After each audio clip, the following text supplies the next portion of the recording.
Hi అండి, welcome back to crazy Sravyasri vlogs. Today special తోటకూర వేపుడు అండి. చాలా టేస్టీగా హెల్తీగా చేసుకోవచ్చు. నేను చెప్పి ప్రాసెస్లో చేసుకోండి. మీ పిల్లలు రైస్లోనే కాదు ఉత్తితో తినేస్తారండి.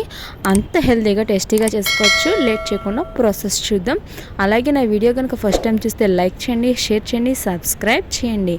ముందుగా స్టవ్ పై ఒక బ్యాండ్ పెట్టుకుని ఒక 2 నుంచి 3 టేబుల్ స్పూన్ ఆయిల్ వేసుకోండి. మీడియం ఫ్లేమ్లో పెట్టుకోవాలండి మనం ఎప్పుడైనా తోటకూర వేపుడికి. ఇప్పుడు ఇందులో ఒక 8 నుంచి 9 వెల్లుల్లిపాయలు దంచినవి తీసుకున్నానండి.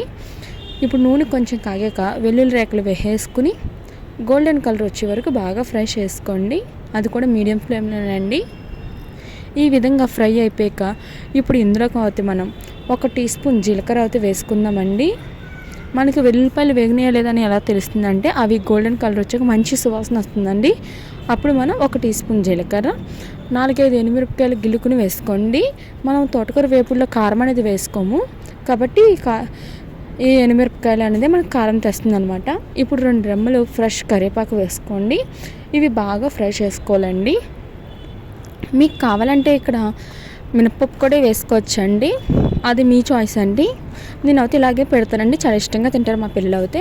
ఇప్పుడు ఇందులో ఒక 1/2 టీ స్పూన్ పసుపు కూడా వేసి బాగా ఫ్రై చేసుకుని ఇప్పుడు నేను ముందుగానే తోటకూర బాగా చేసుకుని పక్క పెట్టుకున్నానండి.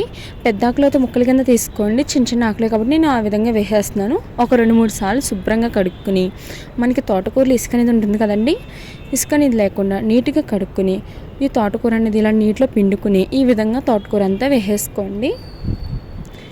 ఇప్పుడు ఈ విధంగా వేసేసుకున్నాక ఇప్పుడు ఒకసారి మనం గరిటతో కలుపుకుందామండి.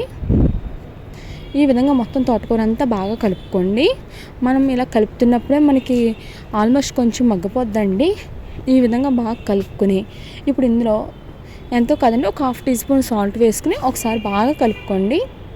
చూసారా, వీడియోలో చూపిస్తున్న విధంగా కలుపుకోండి. ఈ విధంగా కలుపుకున్నాక ఒకసారి మంటలు మనం మీడియం ఫ్లేమ్లో ఉంచుకున్నాం కదండి, ఒక్కసారి హై ఫ్లేమ్లో పెట్టుకుని ఈ విధంగా కలుపుకోండి. ఈ విధంగా బాగా కలిపాక ఇప్పుడు మనం మూత పెట్టి ఒక 5 నిమిషాలు అయితే మగ్గనిద్దామండి.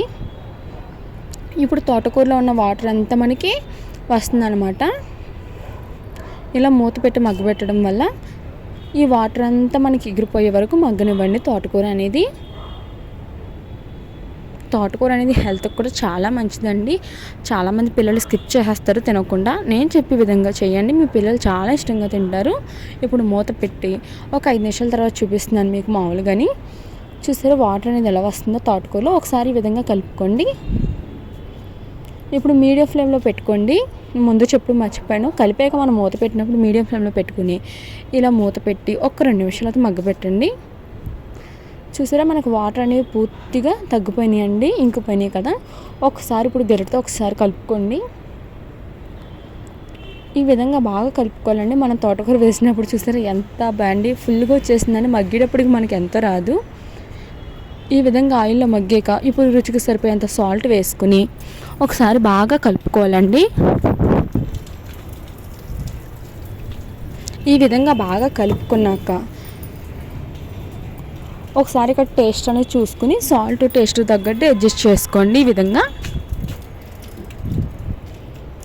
అంతేనండి, ఎంతో టేస్టీ అయినా తోటకూర వేపుడు అయితే రెడీ అండి. ఈ విధంగా ఉన్నప్పుడు స్టవ్ అయితే ఆఫ్ చేసుకోండి.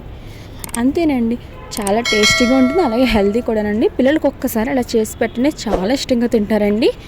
అలాగే నా వీడియో కనుక మీకు నచ్చినట్టయితే లైక్ చేయండి, షేర్ చేయండి, సబ్స్క్రైబ్ చేయండి. Thank you for watching.